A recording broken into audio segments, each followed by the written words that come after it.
창세기 24장 10절에서 27절까지 말씀. 저와 여러분이 한 절씩 있습니다. 제가 먼저 10절 읽겠습니다.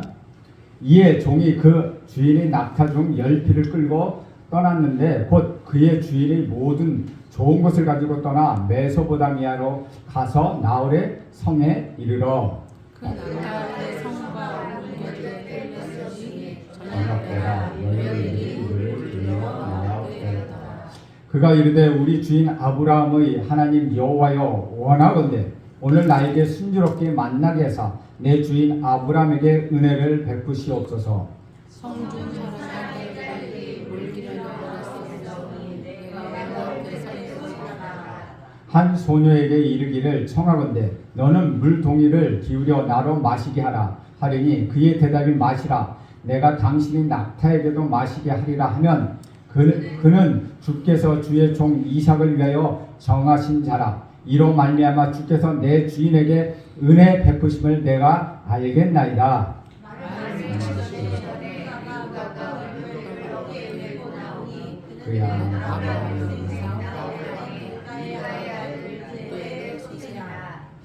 그 소녀는 보기에 심히 아깃답고 지금까지 남자가 가까이 하지 아니한 처녀더라.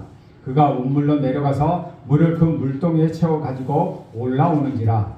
종이 마주 달려가서 이르되 청하건대 내 물동이의 물을 내게 주고 마시게 하라. 그가 이르되 내 주여 마시소서 하며 급히 그 물동이를 손에 내려 마시게 하고 마시게 하를 다하고 이르되 당신의 낙타를 위하여서도 물을 들어 그것들로 배를 마시게 하리이다 하고 급히 물동이의 물을 부위에 붓고 다시 기르려고 운물로 달려가서 모든 낙타를 위하여 깃는지라.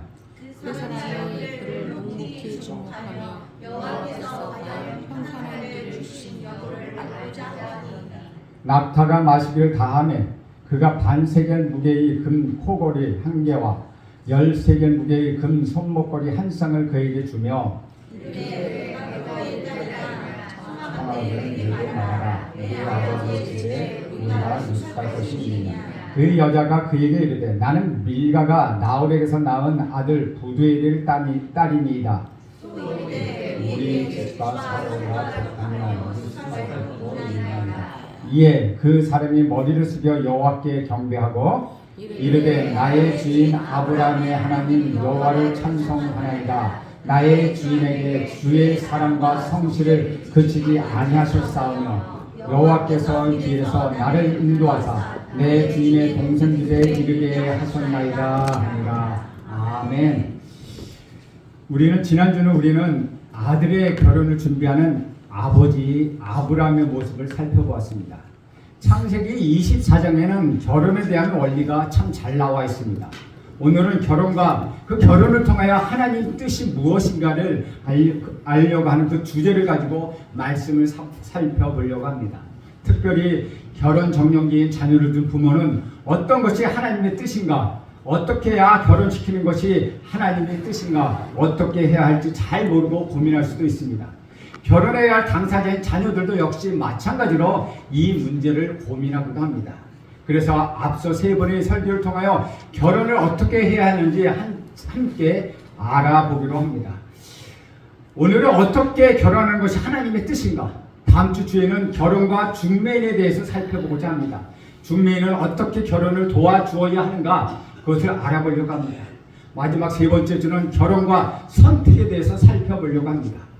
이번 설교를 통하여 혹시 홍기가 있는 자녀와 그 부모에게 큰 도움이 되었으면 좋겠습니다. 사실 부모 치고 자녀 때문에 고민하지 않는 부모는 없습니다. 자식이 자라서 성인이 되면 연애를 합니다.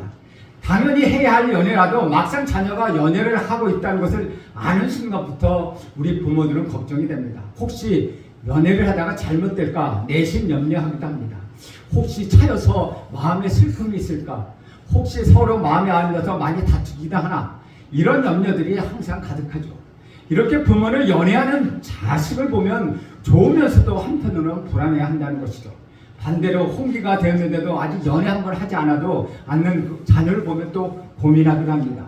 저러다가 홍기를 놓으면 어떡하나 그런 생각 때문이죠. 아브람도 마찬가지였습니다. 아내는 먼저 죽었고 늙은 아브람이 100세에 낳은 아들을 결혼시켜야 하는데 남자가 혼자 아들을 결혼시키는 일 그리 쉬운 일이 아니라는 것이죠. 그래서 아브람은 오랫동안 집에서 가사를 맡았던 늙은 청지기에게 이 일을 맡깁니다. 늙었다는 말은 지혜롭다는 말과 동일합니다. 또 가정일을 다 맡겼던 사람이기 때문에 믿을만하고 충성스러웠던 종이라는 것이죠. 아브라함은 그에게 이삭의 신부를 찾아오도록 명령을 내립니다. 이 늙은 종이 주인의 신부름을 하는 과정을 통하여 우리는 성경적인 결혼과 실패하지 않는 결혼이 어떻게 하는 것인가 대하여 중요한 원칙 몇 가지를 발견하게 됩니다. 이 지침서가 저와 여러분에게 복이 되기를 간절히 바랍니다. 부모들이 생각해야 할 결혼에 대해서 첫 번째 생각은 하나님께서 나를 사랑하셨듯이 내 자녀를 축복해 주시고 사랑해 주신다는 것, 그런 믿음이 있어야 한다는 것이죠. 이 믿음은 내 자녀의 배우자를 하나님이 예정하시고 하나님이 반드시 주신다라는 믿음을 갖는 것입니다. 이 사실을 믿는 것과 믿지 않는 것은 하늘과 땅의 차이라는 것이죠. 저는 여러분의 자녀들의 배우자는 하나님의 모두 예정해 졌다는 사실, 그것을 믿게 되기를 간절히 바랍니다. 아니 또 그렇게 믿으십시오. 그렇게 믿고 홍기가 늦었다, 왜 선을 보지 않느냐, 그렇게 야단치지 마십시오. 또 손자 손녀들이 오면 너는 왜 결혼하지 않느냐, 애인은 있느냐 라고 묻지 마십시오. 하나님은 내 자녀의 배우자, 내 손자의 배우자, 내 손주의 배우자를 예정해 주셨다는 그 사실을 더 확실히 믿으시기 바랍니다. 이렇게 믿은 사람이 바로 아브라함이라는 것이죠. 그래서 그는 자기 집의 늙은 종에게 혼사를 맡깁니다. 만약 이러한 믿음이 없었다면 맡길 수가 없었다는 것이죠. 이러이러한 조건이나 신분을 가진 신부를 골라오라는 말은 아브라함에게 하나님이 그런 조건을 가진 신부를 예비해 주셨다는 믿음이 있었다는 것이죠. 이런 믿음을 가진 부모들은 자녀를 위해 기도하고 자녀의 혼세에 믿음을 가진 부모들 때문에 자녀들은 또한 복을 받게 된다는 것입니다. 하나님을 사랑하는 사람에게 모든 것이 하나님의 계획이며 하나님의 섭리입니다. 그들에게는 미래가 보인다는 것이죠. 그렇지만 하나님을 신뢰하지 않는 사람은 미래를 알 수 없고 하나님을 믿지 못하기 때문에 미래를 불안해한다는 것입니다. 혹시 이 사람일까? 아니면 저 사람일까? 라는 염려가 많습니다. 하나님을 믿지 않고 하나님의 약속을 믿지 않는 사람들은 할 수 없이 점쟁이를 찾아가 사주팔자를 물어보고 궁합을 보고 자녀들의 혼인을 결정하려고 합니다.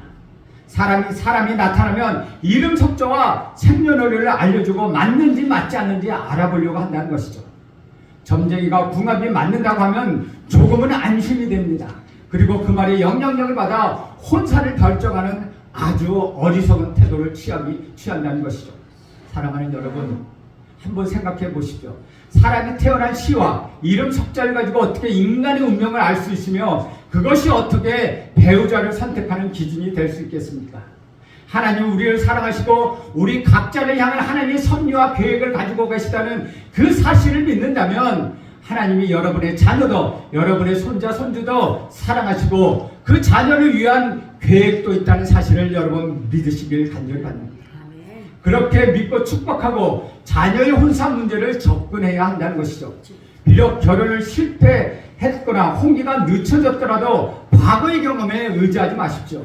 우리는 실패하면 과거의 경험이 기준이 되어서 그것으로 선택하려고 합니다. 그것은 실패한 과거이므로 우리에게 기준이 될 수가 없다는 것이죠. 하나님의 말씀이 기준이 되어야 한다는 것이죠. 홍기를 놓쳤다고 해서 하나님은 그 자녀의 결혼을 포기한 것이 아니냐 하는 의심을 갖지 마십시오. 과거의 문제 때문에 미래를 결정할 수는 없다는 것입니다. 확실한 믿음 가운데 지금부터 다시 접근하면은 복이 찾아오는 것입니다. 복은 믿음으로부터 나오는 것입니다. 두 번째는 믿음을 가졌다면 그 믿음을 가진 대로 기도해야 한다는 것입니다. 아브라함은 자기 아들의 신부감을 하나님이 예비하셨다는 그 사실을 믿었습니다. 그리고 그것을 종에게 말합니다. 그런데 그 종도 아브라함의 믿음을 가졌다는 사실이 참으로 재미있습니다. 마찬가지로 여러분이 믿음을 가지면 여러분의 자녀도 믿음을 갖게 될 것입니다. 자녀들이 누구와 결혼하게 될지 알 수 없지만 부모가 확실히 믿고 있다면 자녀도 내 배우자는 어딘가 있다 믿고 하나님의 때에 맞춰서 준비해 주실 것이라고 믿게 될 것이라는 것이죠. 아브라함이 믿기 때문에 아브라함이 종도 믿었고 믿음대로 실천을 합니다. 10절과 11절 말씀 함께 읽겠습니다. 시작. 이에 종이 그 주인의 낙타점 10피를 끌고 떠났는데 곧 그의 주인의 모든 좋은 것을 가지고 떠나 메소포타미아로 가서 나홀 성에 이르러 그 낙타를 성곽 우물 곁에 끌렀으니 저녁 때라. 여인들이 물을 기르러 나올 때였더라. 아브라함의 종은 여기도 가보고 저기도 가보고 그렇게 하지 않았습니다. 믿음이 있었기 때문입니다. 믿음이 있는 사람은 방황하지 않습니다. 오직 한 길로만 갑니다. 보이지 않아도 가고 없어져도 가고 고통스러워도 그 길을 간다는 것이죠. 아브라함의 종은 낙타 10피를 가지고 많은 좋은 물건을 싸서 주인의 고향 메소포타미아로 가서 여자를 구합니다. 거기서 한 우물을 발견합니다. 약대를 쉬게 합니다. 때는 마치 저녁 때였다는 것이죠. 여자들이 물길로 나올 때입니다. 고대 중동은 대낮에 물길로 나오면 너무 덥기 때문에 보통 서늘해지는 저녁에 물길로 나오는 것입니다. 그래서 저녁 때 되니까는 여인들은 물을 길러 나옵니다. 여인들이 오는 것을 보고 이 늙은 종은 즉시 마음속으로 기도합니다. 좋은 신부를 하나님이 예비해 주셨을 믿고 왔습니다.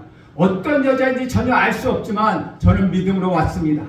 늙은 종은 여인들이 나오는 것을 보고 마땅히 배우자로 예비하신 사람이 누구인지 찾지 않았습니다.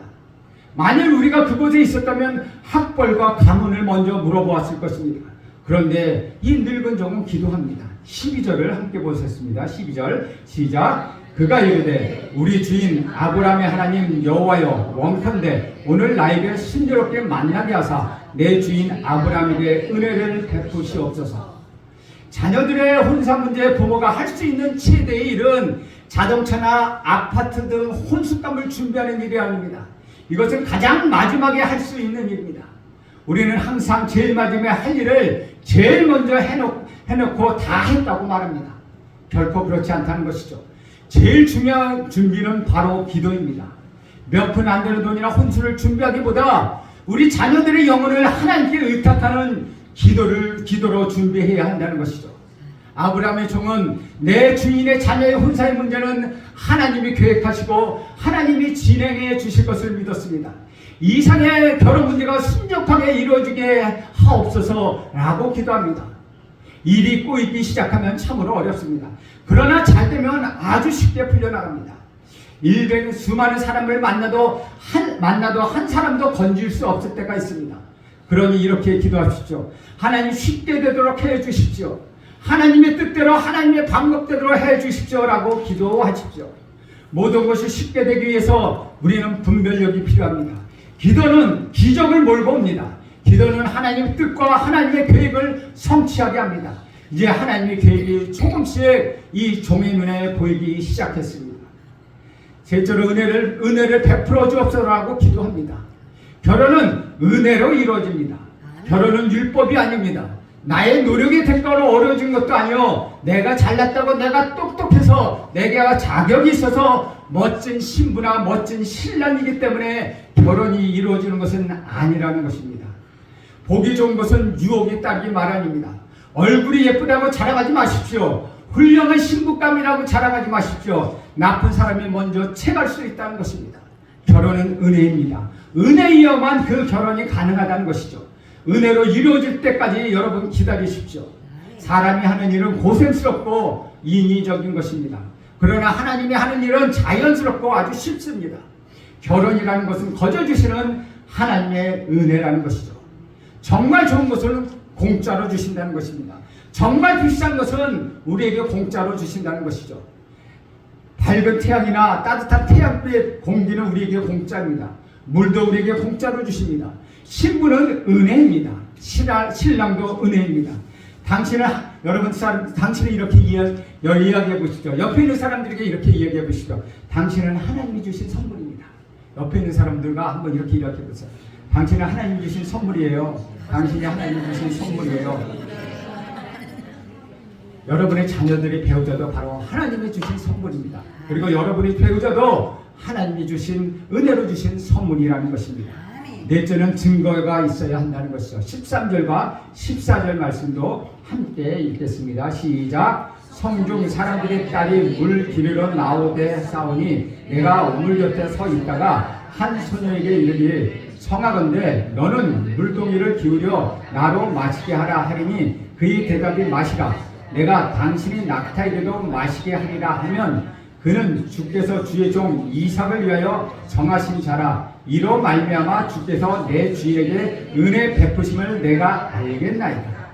종은 계속 기도합니다. 하나님의 뜻인지 아닌지 증거가 필요합니다. 종은 기도합니다. 그리고 이런 제안을 합니다. 물길로 나오는 처녀가 많은데 그 중에서 하나에게 내가 물을 달라고 요청할 때 그 여자가 거절하지 않고 요구하지 않는 낙타에게까지 물을 준다면 그 여자가 하나님 택하시고 하나님이 예비하신 여자인 줄 알겠습니다. 라고 말합니다. 언뜻 보기에는 참 미신적인 행위 같기도 하지만 또 유치하기도 합니다. 그러나 이 이야기는 이런 미신적인 것과는 다르다는 것이죠. 이미 세 가지를 기초로 하고 있기 때문입니다. 첫 번째는 하나님이 택하신 신부가 있을 것이다 라고 믿었고, 둘째는 가나안 여인이 아니라 아브라함의 친척 중에서 선택될 것이라는 사실이 있었고, 셋째는 그 여인이 어떤 요청을 했을 때 거절하지 않을 것이라는 이 세 가지 증거로 종은 여자에게 다가가게 된다는 것이죠. 그런데 아브라함의 종은 몇 가지 조건을 갖추고 있었습니다. 첫째, 그 여자가 상냥하고 친절한 여자였으면 좋겠다는 조건입니다. 물을 달라고 했을 때 처음 온 나그네에게 물을 줄 수 있는 여자라면 정말 착하고 친절하고 상냥한 여자일 것이라고 생각했다는 것이죠. 물을 주지 않고 당신 누구예요? 라고 말할 수도 있다는 것이죠. 그 물은 그 종에게 주고 나면 물은 또다시 길러야 하는 수고를 해야 하기 때문입니다.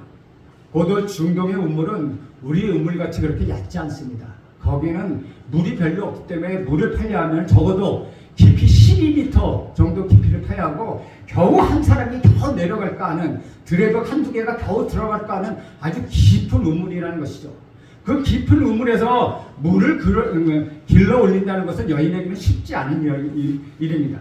그러니까 사람들은 조금만 불편해도 그 일을 하지 않는다는 것이죠. 아브라함의 종은 그것을 테스트했다는 것이죠. 물을 달라고 할 때 기쁘게 주는 여자, 그 여자는 하나님이 선택하신 여자일 것이라고 생각했다는 것이죠. 둘째는 그 여자에게 말하지 않았는데도 그 여자가 스스로 낙타에게까지 물을 먹여주는 여자라면 좋겠다는 것입니다. 그렇게 하는 여자라면 인자하고 지혜롭고 긍휼한 마음을 가진 여자일 것이라고 이 종은 생각했습니다. 이런 여자는 자기 주변을 살피는 여자일 것입니다. 만일 자기가 살피는 여자라면 약대를 보지 않았을 것입니다. 동물까지 관심을 가진 여자 이런 여자라면 하나님이 예비하시고 선택하신 여자라고 그는 생각했다는 것이죠. 15절에서 17절까지 말씀 함께 읽겠습니다. 시작. 말을 마치기도 전에 리브가가 물동이를 머리에 메고 나오니 그는 아브라함의 동생 나홀의 아내 밀가의 아들 부드엘의 소생이라. 그 소녀는 보기에 심히 아름답고 지금까지 남자가 가까이 하지 아니한 처녀더라. 그가 우물로 내려와서 물을 그 물동이에 채워가지고 올라오는지라. 종이 마주 달려가서 이르되 청하건대 내 물동이의 물을 내게 조금 마시게 하라. 오늘 15절에 보면 뭐가 합니까? 나홀의 아내 동생 아브라함의 동생 나홀의 아내 밀가의 아들 부드엘의 소생이라. 우리 지난번에 봤죠.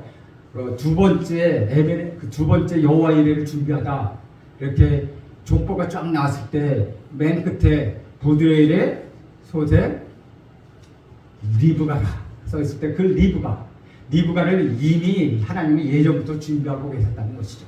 그래서 오늘 리브가를 만나는 장면이 나온다는 것입니다. 드디어 아브라함의 종이 기도를 마치고 한 여자가 갑자기 나타나옵니다. 그 여자가 오자마자 종은 물을 줄 수 있는지 그리고 그 여자가 그것을 들어줄 것인지 물어보았습니다. 그러자 이 여자는 쉽게 대답합니다. 이 여자는 아브라함의 동생 나홀의 아들 부드엘의 딸이었습니다. 친척 중에 신부를 구한 것이 맞는다는 것이죠. 여러분, 하나님의 뜻은 갑자기 일어나지 않습니다. 점진적으로 하나님의 뜻은 일어납니다. 우리에게 조금씩 하나님은 보여주신다는 것이죠. 그리고 한 가지 사건만으로 결정할 수는 없습니다. 여러 가지 특징 중 이 여자는 아름답다고 해도 남자가 가까이 하지 않은 순결한 처녀였다고 했습니다. 그 여자가 물을 길러왔습니다. 그 여자는 가살도 없는 부지런한 처녀임을 알 수 있다는 것이죠. 18절에서 20절 함께 읽습니다. 시작. 그가 이르되 내 주여 마시소서 하며 급히 그 물동이를 손에 내려 마시게 하고 마시게 하기를 다하고 이르되 당신의 낙타를 위하여서도 물을 길러 그것들도 배불리 먹게 하리다 하고 급히 물동이를 물의 구유에 붓고 다시 기르러 우물에 달려가서 모든 낙타를 위하여 붓는지라. 여기 말씀을 보면 이 여자가 주저하는 것 하나도 없습니다. 주저하지 않고 급히 모든 일을 합니다. 여자의 마음속에는 이 친절함과 상냥함과 남을 돕고자 하는 마음이 가득했다는 것이죠. 이 마음이 없는 사람은 무엇을 달라고 해도 한참 고민합니다. 그리고 땀을 흘립니다. 이런 사람은 이미 늦은 사람입니다. 2절에는 급히 물 항아리에서 물을 종에게 주고 약대에게 물을 먹입니다. 처음 보는 여자에게 이렇게 말합니다. 이렇게 합니다. 얼마나 아름다운 모습입니까? 세상에 이렇게 될 수 있다면 얼마나 좋겠습니까? 그러나 우리는 그렇지 못하다는 것이죠. 선을 긋고 담을 쌓기도 하고 또 담을 쌓아서 유리병을 빼서 꽂아 넣기도 하고 또한 철조망을 하기도 하고 요즘은 도난경보기 CCTV까지 담장에 설치하기도 합니다. 왜 그렇게 합니까? 믿을 수 없기 때문이라는 것이죠. 행복이란 누가 주는 것이 아닙니다. 행복이란 소유하는 것이 아닙니다. 많은 사람들이 행복을 갖기 원하고 누구에게 받기를 원합니다. 그러나 그럴수록 행복하지 않다는 것이죠. 왜냐하면 행복은 물건이 아니기 때문입니다. 행복은 수입하고 가져올 수 있는 것도 아닙니다. 돈이 있어도 행복할 수 없고 집이 있어도 행복하지 않으며 지위와 명예가 있어도 행복하지 않을 수 있습니다. 순간적으로 행복을 느끼는 것처럼 느껴지지만 그것은 행복이 아니라는 것이죠. 사람은 행복이라고 불리고 불행한 전철을 타고 다닌다는 것이죠. 왜냐하면 행복을 가지려고 하기 때문이라는 것이죠. 그런데 이 여인을 보십시오. 이 여자는 이미 그 마음에 행복에 가득 차 있었습니다. 행복은 자기 성격입니다. 행복한 성격을 가진 사람은 행복해진다는 것이죠. 이 여자의 몸속에는 친절과 상냥함이 있었고 그녀의 마음속에는 지혜가 있고 항상 남을 돕고자 하는 아주 그런 발랄함과 건강함이 있었다는 것이죠. 그러므로 누구든지 그 여자를 보면 사랑하게 되어 있다는 것이죠. 저는 여러분이 사랑받는 사람이 되기를 간절히 원합니다. 여러분을 보면 괜히 사랑하고 싶어지고 여러분을 보면 괜히 무언가 주고 싶어지고 여러분을 보면 괜히 좋아지는 그런 사람이 되기를 간절히 바랍니다. 그런데 어떤 사람은 주는 것이 없고 미운 사람이 있습니다. 왜냐하면 이미 그 속에 내재된 성격 때문이라는 것이죠. 생글생글 웃는데 싫어하는 사람은 없습니다. 남에게 친절하게 대하고 의심하지 않고 상냥하고 물 좀 달라고 했더니 낙타에게까지 물을 먹이는 사람 싫어할 사람이 어디 있겠습니까? 복은 이미 이 여자가 받도록 되어 있다는 것이죠. 물론 많은 사람들이 좋은 신부와 신랑을 찾는데 혈안이 되어 있지만 좋은 신부와 신랑이 되려는 노력은 하지 않는다는 것이죠. 좋은 신부를 만나고 싶은 사람은 좋은 신랑이 되십시오. 그리고 좋은 신부가 되길 원하는 사람은 좋은 신랑이 되어야 한다는 것입니다. 그런 신랑들이 오게 되어 있다는 것이죠.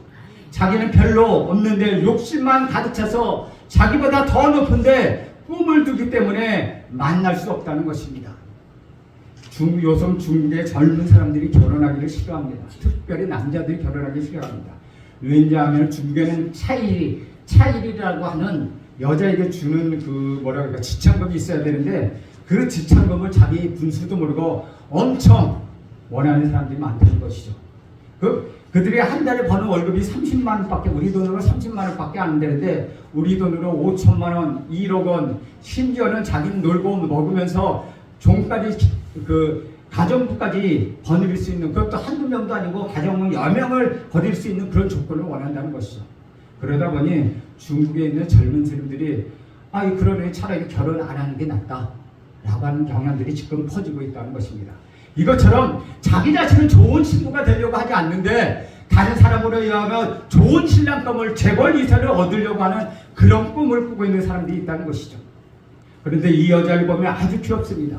이웃을 전도하는 일은 아주 쉽다는 것이죠. 전도지를 건네지 말고 그냥 그 집 앞에 청소해 주십시오. 누군가가 매일 내 집 앞에 청소해 주면 저 사람이 누구지? 하고 관심을 갖게 됩니다. 그러다 어느 날 제성교회 다니는 사람이네 라고 알게 되면 그 사람이 우리 교회에 오고 싶은 마음이 절로 생긴다는 것이죠. 그러면 예수를 영접하게 됩니다. 그런 일이 없어도 주 예수를 믿으십시오. 그렇지 않으면 지옥에 갑니다라고 말만 하면 누가 예수를 믿겠습니까? 행복이란 이미 여러분 안에 있습니다. 그것은 성격입니다. 여러분이 사랑받는 사람이 되기를 간절히 원합니다. 여러분이 복을 받는 사람 되기를 간절히 원합니다. 사람들이 탐내는 사람들 되기를 간절히 원합니다. 나 저 사람하고 함께 일하고 싶어. 나 저 사람하고 함께 다니고 싶어. 나 저 사람과 같이 이야기하고 싶어 라고 사람들이 생각할 때 그 사람은 영광을 받게 되어 있습니다. 저는 여러분 모두가 다 그런 사람이 되기를 간절히 축원합니다. 21절 말씀 함께 읽겠습니다. 시작. 그 사람이 그를 묵묵히 주목하며 여호와께서 과연 평탄한 길을 주신 여부를 알고자 하더니 종은 너무나도 놀라 묵묵히 쳐다보고만 있었습니다. 이 여자의 일거수일투족을 보고 있었다는 것이죠. 하나님도 여러분의 일거수일투족을 묵묵히 보고 계시다는 것입니다. 무슨 말을 하는지 보고 계시다는 것이죠. 어떻게 행동하는지 보고 계시다는 것이죠. 여러분, 하나님이 우리를 묵묵히 보고 계시다는 사실을 기억하십시오. 아무도 보지 않는다는 생각할 때도 잘 하십시오. 누군가 보고 있다는 것입니다. 특별히 나 혼자 있을 때 일을 잘 하십시오. 나 혼자 있을 때도 누군가 보고 있다는 것입니다. 이 사람이 내 신부감인가? 아니, 저 사람이 내 신랑감인가? 라고 생각하고 있습니다. 이것 본문을 보고도 우리는 알 수 있습니다. 늙은 종은 묵묵히 지켜보고 있지만은 이 여자는 전혀 생각하지 못하고 행동을 합니다. 아브라함의 종의 관심은 하나님의 뜻인가 하는 것에 있었다는 것이죠. 그는 끝까지 하나님의 뜻인가를 생각하고 있습니다. 결혼의 마지막 순간까지 여러분이 질문해야 할 것은 하나님, 이것이 하나님의 뜻입니까? 하나님, 이것이 짝지어주신 하나님의 사랑입니까? 라고 생각해 보아야 한다는 것입니다. 22절에서 25절 말씀 함께 읽겠습니다. 시작. 낙타가 마시기를 다음에 그가 반세겔 무게의 금 포고리 한 개와 13개 무게의 금 손목고리 한 쌍을 그에게 주며 이르되 내가 누구의 딸이냐 청하는 건데 내게 말하라. 내 아버지 집에 우리가 유숙할 곳이 있느냐. 그 여자가 그에게 이르되 나는 밀가가 나홀에게서 낳은 아들 부대의 딸이니이다. 또 이르되 우리에게 집과 산과 족하며 유숙할 곳도 있나이다. 종이 금고리와 금팔찌 한 쌍을 주며 우리가 유숙할 것이 있냐고 물었습니다. 그러자 이 여인이 말합니다. 예, 우리 집에는 낙타가 먹을 집도 많고 보리도 풍성하고 사료도 풍성합니다 라고 말합니다. 바로 이 말을 듣는 순간 아브라함의 종은 확신이 생겼습니다. 그래, 바로 이 여자다. 그러나 그래도 그는 말로 입 밖으로 내지 않습니다. 우리가 배울 것이 또 하나 있다는 것이죠. 하나님의 뜻이라고 확신해도 함부로 입을 열지 않는다는 것입니다. 우리는 그저 하나님의 뜻 같다고 생각만 들어도 자꾸 입을 벌리려고 합니다. 말은 먼저 해서 실수하는 경우가 참으로 많습니다. 여러 가지를 점검해 봐야 합니다. 그리고 확신이 생겨도 함부로 말하지 마십시오. 26절과 27절 말씀 함께 읽겠습니다. 시작. 이에 그 사람이 머리를 숙여 여호와께 경배하고 이르되 나의 주인 아브라함의 하나님 여호와를 찬송하나이다. 나의 주인에게 주의 사랑과 성실을 그치지 아니하셨사오며 여호와께서 길에서 나를 인도하사 내 주인의 동생 집에 이르게 하셨나이다 하니라. 아브라함의 종에게는 확신이 생겼습니다. 이삭의 결혼에는 하나님의 뜻과 증거가 확신이 나타났다는 사실 아브라함의 종은 보고받았습니다. 세상에 우연한 만남은 없습니다. 우연같이 보이는 만남도 믿음의 눈으로 바라보게 되면 하나님의 기막힌 섭리가 여기 있다는 것이죠. 우리 오늘 이 교회에 살아나온 서현수씨 그냥 나온 것 같지만은 이 교회에 나오게 하신 하나님의 놀라운 계획과 섭리가 있다는 것이죠. 하나님의 아브라함은 지시를 받아 이삭의 아내를 찾으러 떠난 종의 여정에 이런 하나님의 섭리가 나타나 있다는 것입니다. 사랑하는 여러분, 아브라함의 종처럼 충성과 열정 그리고 기도와 경건한 자세로 맡겨진 일을 잘 감당하시기 바랍니다. 하나님의 은혜로운 섭리가 여러분에게 나타날 것입니다. 믿고 구하고 믿고 따를 때 여러분의 가정과 여러분의 자녀와 여러분에게 하나님의 구체적인 응답이 나타날 것입니다. 그럴 때 하나님의 은혜와 섭리가 여러분에게 나타나고 그것을 통하여 여러분은 기적을 경험하게 될 것입니다. 기도하겠습니다. 하나님께서 우리에게 이끌어주신 그 만남을 소중하게 여기게 하옵소서. 그리고 충성 때 종으로서 하나님의 섭리를 믿고 구하며 따라가게 하옵소서. 예수님의 이름으로 기도합니다. 아멘.